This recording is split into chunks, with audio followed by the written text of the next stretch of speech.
Welcome back to Relax RV. Hi, my name is Paul. I'm doing a podcast on stress while RVing. And I know none of you have ever experienced anything stressful while RVing.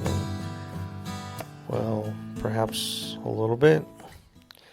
Now, stress means different things to different people, and what stresses one person out may just make another person laugh. And for that, I'm jealous. So let's talk about stress and RVing. Hi everybody, Paul Sebastian, RN, retired nurse, stress management consultant, and RVer. This is season 2, episode 66, if you can believe it. Being recorded on August 1st, 2021. I hope you are all doing well. So, we started noticing on the last trip that we were getting a smell from our black tank inside the RV. The previous rig, I went up on the roof. We had this problem in the previous rig.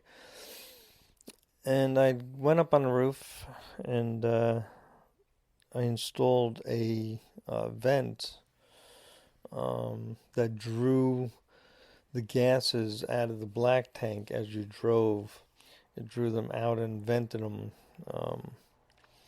And that worked really well on that rig. This rig, we hadn't had that problem. I think it's the way there's, what's in front of and what's behind the vent up on the roof. This one is kind of shielded from the wind, so I think it creates a vacuum and throws up those gases. We didn't have this problem with this rig. But then all of a sudden we did. So we also noticed that the toilet wasn't holding water. So if we put in, a cup or two of water and checked it, an hour or two later, it'd be empty. So I was hoping the seal wasn't going bad. We cleaned the toilet bowl seal, and then we applied petroleum jelly to create a better seal. And that did it. Yay, nice easy fix. So our AC had problems on the last trip. And I thought it was a thermostat.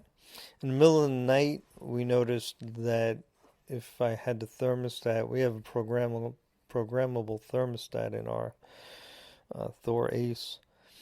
And in the middle of the night, we would have it set on 70 degrees and all of a sudden wake up roasting and be set on 74. So I thought it was the thermostat. So when we got home, I ripped it out and that wasn't it.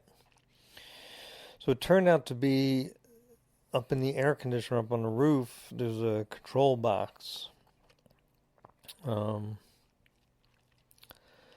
I went up on the roof, I took the shroud off, I saw this control box, I touched it, and it went on.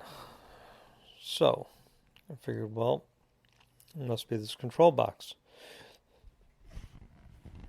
Excuse me. My allergies are terrible with all this rain and heat and all that. So I replaced the control box, and it still would work sometimes and not work other times. Then I started noticing the refrigerator light would be flashing as if to say there's trouble. And I figured, well, let me deal with the air conditioner first because it's 90 out, and then I'll deal with the refrigerator. So I was talking to a friend of mine, and he said, you don't have to go through the roof to get at that control box inside the AC. It's easier just to take the housing off on the inside of the rig. It's like, huh, look at that. And so unfortunately, that didn't do it.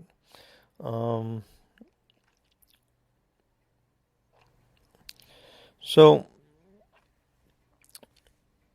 trying to figure it out, I called a RV mechanic that we know, George Fry here in New York, and I ran over the problem with him, and he said, it sounds like the control box, you probably got a bad one when you ordered it.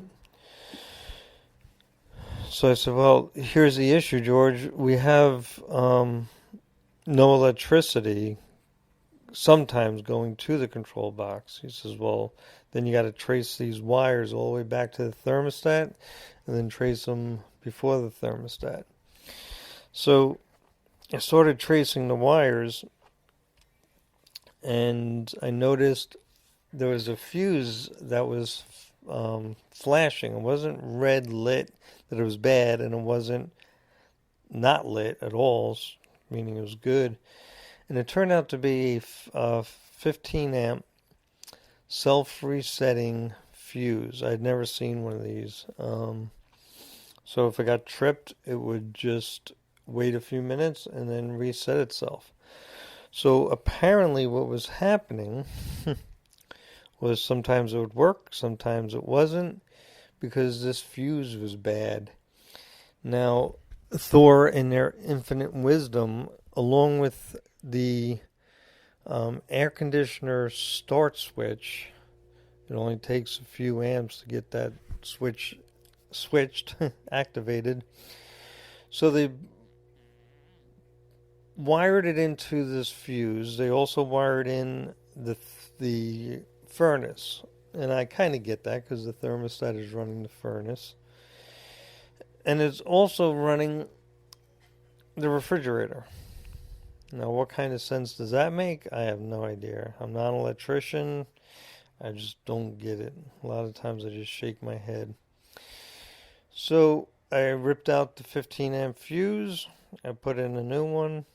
Everything worked. So I think what happened was the control box went bad, popped that fuse, and fried the electronics inside of it. So I did not replace it with an automatic resetting fuse. I figured if there's a problem with my refrigerator, I don't want it resetting. I want to know that there's been a problem with the refrigerator. It'd be horrible to have everything defrost and then that fuse resets itself and everything refreezes. So I just ripped it out and put in a regular fuse. And that did it. So we had AC. We had an unsmelly toilet.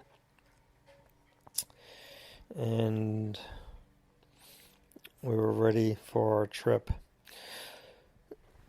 Now, I don't know about you guys, but for me, when things start piling up like that, I got one problem, then another, got a toilet, then an air conditioner, then a refrigerator, I start to get overwhelmed. Now, when we had gotten back from the previous trip, we knew about the thermostat, we knew about the toilet smell. But we got home and our shower in our house would not, there's a little lever that you lift up for the tub fill and that converts the water or diverts the water up to the shower head. That wasn't working. No, I'm no plumber. But I Googled how to replace it and it's like, look at that. Then Trish noticed that some of the stuff in the refrigerator, in the house refrigerator inside our house, was warm to the touch, or warmer than it should be. So I threw a thermometer rather, inside the refrigerator, and the refrigerator was warm, and the freezer had all ice built up in the back. So again, I started Googling.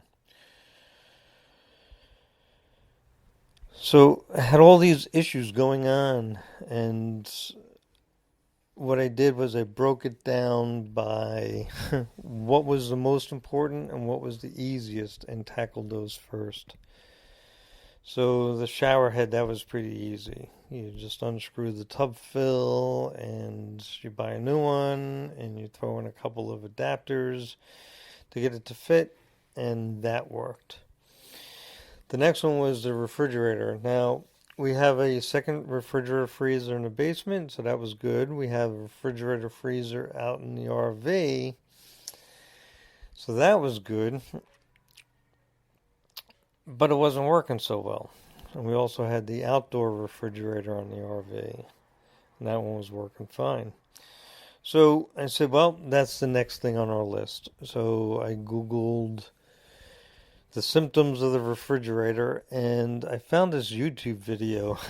The guy starts off by saying, pull out your owner's manual. And if you don't have it, so I went down to our filing cabinet, and we didn't have it. He said, if you don't have it, pull out the grate underneath your refrigerator, reach under, and there you will find your owner's manual. And I just started laughing. I hit pause, I went, and there it was.